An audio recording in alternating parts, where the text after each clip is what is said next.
হাসিনা কি পারবে? আল্লাহ ইজ্জত দেয়, হাসিনা লাঞ্ছিত করতে পারবে? উল্টা সে বলবে আমি অমুকের বেটি, তমুকের বেটি, পালাই না। আল্লাহ বলবে তোরে পালাইতে আমি বাধ্য করব। আল্লাহর কাছে কিছু না, তুই হাসিনাকে। সুবহানাল্লাহ, সুবহানাল্লাহ। এজন্য ভয় করবো কাকে? আজকে সাংবাদিকরা জিজ্ঞেস করতেছিল, হুজুর আগে কিরকম কথাবার্তা বলতে পারতেন, এখন কথাবার্তা বলতে পারেন কিনা? আগে বলতে পারতেন না, কি এই ব্যাপারে আপনি কি বলবেন? আমি বললাম ভাই, আমার এটা নিয়ে তেমন একটা মাথা ব্যথা নেই, কারণ আমি আগেও যা বলার বলছি, এখনো যা বলার বলি। একমাত্র আল্লাহকে পড়ুয়া করেই বলি, পৃথিবীর কোন ক্ষমতাশীলের পড়ুয়া করে আমরা কথা বলি না। ছাত্রলীগ কিংবা বর্তমান ইন্ডিয়া এবং হিন্দুত্ববাদী ভারতের সবচাইতে বড় দল চট্টগ্রামে যারা আস্ফালন শুরু করেছে, আজকে মুসলিমদের ঘরবাড়িতে দোকানপাটে গিয়ে জয় শ্রীরাম বলে মুসলিমদের দোকানপাট ভাঙচুর করতেছে, এদেশের পুলিশ প্রশাসনের উপর এসিড নিক্ষেপ করতেছে, এদেশের সেনাবাহিনীর উপর তারা ইটপাটকেল ছুঁড়ে আহত করতেছে। যদি এটাই চলতে থাকে, আমাদের ভূমিকা ছিল তাদেরকে নিরাপত্তা দেয়া। আমাদের অনেক সহজ সরল ভাইরা তাদেরকে মূর্তি পূজার সময় নিরাপত্তা দিয়েছে, কিন্তু এটাও মনে রেখো, আমরা যেমন সালাম দিয়ে মুচকি হাসি দিয়ে কথা বলতে জানি, যদি এই বাংলাদেশকে অস্থিতিশীল করবার পায়তারা করো, দাঙ্গা দাঙ্গা খেলা খেলো, আমরা চাই না এদেশে হিন্দু মুসলিম দাঙ্গা লাগুক, কিন্তু এভাবেই যদি মুসলিমদের দোকানপাটে আক্রমণ করতে থাকো, সবগুলোকে এমন সাইজ করা হবে, বাংলার জমিনে কোনো ভারতের দলের ঠাঁই হবে না।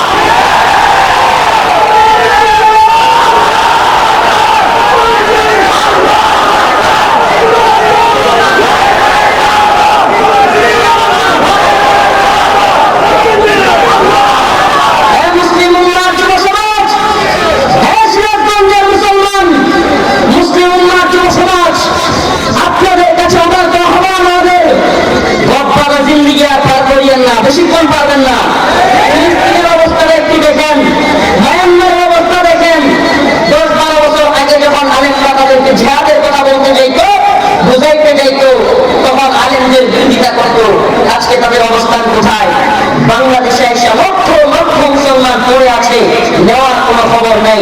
অনেককে গাছের মধ্যে ঝুলিয়েছে, ওখানে পিটিয়েছে, ওখানে কুপিয়েছে, আগুন দিয়ে পুড়িয়ে দিয়েছে ঘরবাড়ি, সব কিছু শেষ করে হাজার হাজার মানুষকে হত্যা করে বাংলাদেশে পাঠিয়েছে। এজন্য আমি সিরাজগঞ্জবাসী আপনাদেরকে সতর্ক করছি, ভারত একটা খেলা খেলতেছে। এমনকি আজকে সেনাবাহিনীর একটা ব্রিফিং দেখলাম, সাংবাদিকদেরকে ব্রিফ করতেছে, সেখানে দেখলাম তারা বলতেছে এই হিন্দুত্ববাদী ইসকনের দালালেরা বাংলাদেশে অস্থিতিশীল পরিস্থিতি তৈরি করার জন্য প্ল্যান করে কাজ করতেছে। আপনি বলেন মসজিদের কোণে বসে তাসবিহ বললেই কি সব সমাধান হয়ে যাবে? বাড়িতে আগুন লাগছে, এখন বাইরে আগুন না নিবে, আপনি যাচ্ছেন মসজিদের মধ্যে জিকির করতে আর দোয়া করতে, মানুষ আপনার একটি সালাম করবে না বোকা? বাড়িতে যে আগুন লাগাইতে আসছে, যে হাত দিয়ে আগুন লাগাইতে আসছে, সেই হাত ভেঙে দেওয়াই হলো ইসলামের শিক্ষা। হাসিনা কি পারবে? আল্লাহ তাআলা ইজ্জত দেয়, হাসিনা লাঞ্ছিত করতে পারবে? উল্টা সে বলবে আমি অমুকের বেটি, তমুকের বেটি, পালাই না। আল্লাহ বলবে তোরে পালাইতে আমি বাধ্য করব। ফিরাউন নমরুদই আল্লাহর কাছে কিছু না, তুই হাসিনাকে। সুবহানাল্লাহ, সুবহানাল্লাহ। এজন্য ভয় করবো কাকে? আজকে সাংবাদিকরা জিজ্ঞেস করতেছিল, হুজুর আগে কিরকম কথাবার্তা বলতে পারতেন, এখন কথাবার্তা বলতে পারেন কিনা? আগে মনে হয় বলতে পারতেন না, কি এই ব্যাপারে আপনি কি বলবেন? আমি বললাম ভাই, আমার এটা নিয়ে তেমন একটা মাথা ব্যথা নেই, কারণ আমি আগেও যা বলার বলছি, এখনো যা বলার বলি। একমাত্র আল্লাহকে পড়ুয়া করেই বলি, পৃথিবীর কোন ক্ষমতাশীলের পড়ুয়া করে আমরা কথা বলি না। ওই যে কথা বললাম, রাসূলুল্লাহ সাল্লাল্লাহু আলাইহি ওয়াসাল্লাম বলেছেন শেষ জামানায় একদল লোক গুরাবা হিসেবে আবির্ভূত হবে। কি হিসেবে? বাদাল ইসলাম গরীবান ওয়া সায়াউদু কামা বাদা ফাতুবা লিল গুরাবা।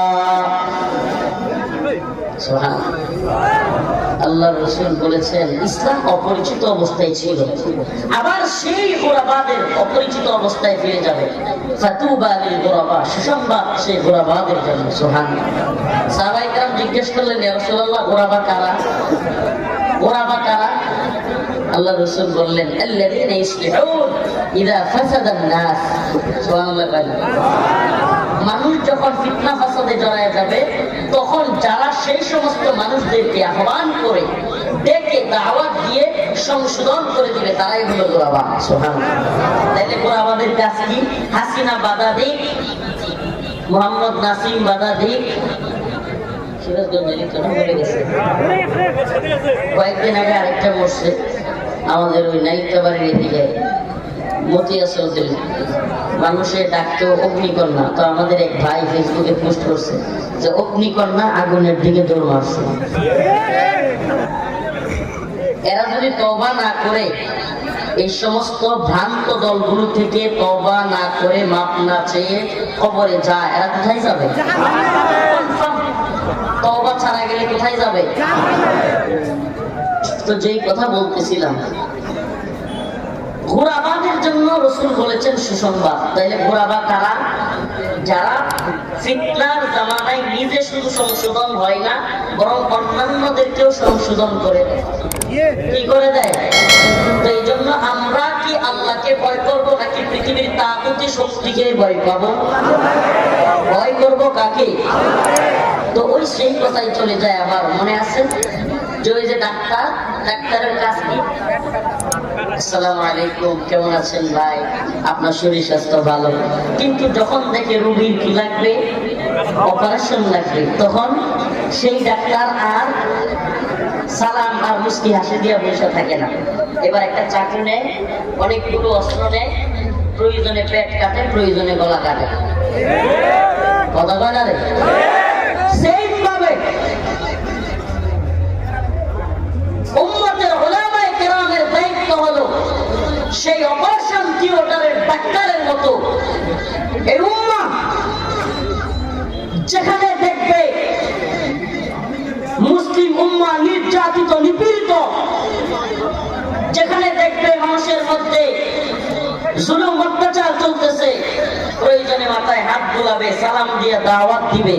কিন্তু যদি ছাত্রলীগ কিংবা বর্তমান ইন্ডিয়া এবং হিন্দুত্ববাদী ভারতের সবচাইতে বড় দল চট্টগ্রামে যারা আস্ফালন শুরু করেছে, আজকে মুসলিমদের ঘরবাড়িতে দোকানপাটে গিয়ে জয় শ্রীরাম বলে মুসলিমদের দোকানপাট ভাঙচুর করতেছে, এদেশের পুলিশ প্রশাসনের উপর এসিড নিক্ষেপ করতেছে, এদেশের সেনাবাহিনীর উপর তারা ইটপাটকেল ছুঁড়ে আহত করতেছে, যদি এটাই চলতে থাকে, আমাদের ভূমিকা ছিল তাদেরকে নিরাপত্তা দেয়া। আমাদের অনেক সহজ সরল ভাইরা তাদেরকে মূর্তি পূজার সময় নিরাপত্তা দিয়েছে। কিন্তু এটা মনে রাখো, আমরা যেমন সালাম দিয়ে মুচকি হাসি দিয়ে কথা বলতে জানি, যদি এই বাংলাদেশকে অস্থিতিশীল করবার পায়তারা করো, দাঙ্গা দাঙ্গা খেলা খেলো, আমরা চাই না এদেশে হিন্দু মুসলিম দাঙ্গা লাগুক।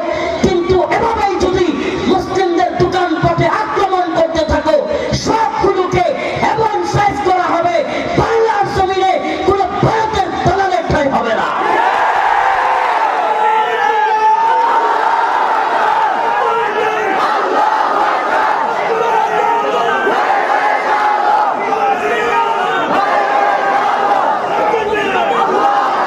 হ্যাঁ মুসলিম উম্মার যুব সমাজ, হ্যাঁ সিরাজগঞ্জের মুসলমান মুসলিম উম্মার যুব সমাজ, আপনাদের কাছে উদারত আহ্বান, আমাদের গদবাদা জিন্দেগি আর পার করিয়েন না, বেশিক্ষণ পারবেন না। ফিলিস্তিনের অবস্থাটা একটু দেখেন, মায়ানমারের অবস্থা দেখেন। 10-12 বছর আগে যখন আলেমরা তাদেরকে জিহাদের কথা বলতে যাইতো, বুঝাইতে যাইতো, তখন আলেমদের বিরোধিতা করত। আজকে তাদের অবস্থান কোথায়? বাংলাদেশে এসে লক্ষ লক্ষ মুসলমান পড়ে আছে, নেওয়ার কোনো খবর নাই। অনেককে গাছের মধ্যে ঝুলিয়েছে, ওখানে পিটিয়েছে, ওখানে কুপিয়েছে, আগুন দিয়ে পুড়িয়ে দিয়েছে ঘরবাড়ি, সব কিছু শেষ করে হাজার হাজার মানুষকে হত্যা করে বাংলাদেশে পাঠিয়েছে। এজন্য আমি সিরাজগঞ্জবাসী আপনাদেরকে সতর্ক করছি, ভারত একটা খেলা খেলতেছে। এমনকি আজকে সেনাবাহিনীর একটা ব্রিফিং দেখলাম, সাংবাদিকদেরকে ব্রিফ করতেছে, সেখানে দেখলাম তারা বলতেছে এই হিন্দুত্ববাদী ইসকনের দালালেরা বাংলাদেশে অস্থিতিশীল পরিস্থিতি তৈরি করার জন্য প্ল্যান করে কাজ করতেছে। আপনি বলেন মসজিদের কোণে বসে তাসবিহ বললেই কি সব সমাধান হয়ে যাবে? বাড়িতে আগুন লাগছে, এখন বাড়ির আগুন না নিভায় আপনি যাচ্ছেন মসজিদের মধ্যে জিকির করতে আর দোয়া করতে, মানুষ আপনাদের কি চালাক বলবে না বোকা? বাড়িতে যে আগুন লাগাইতে আসছে, যে হাত দিয়ে আগুন লাগাইতে আসছে, সেই হাত ভেঙে দেওয়াই হলো ইসলামের শিক্ষা।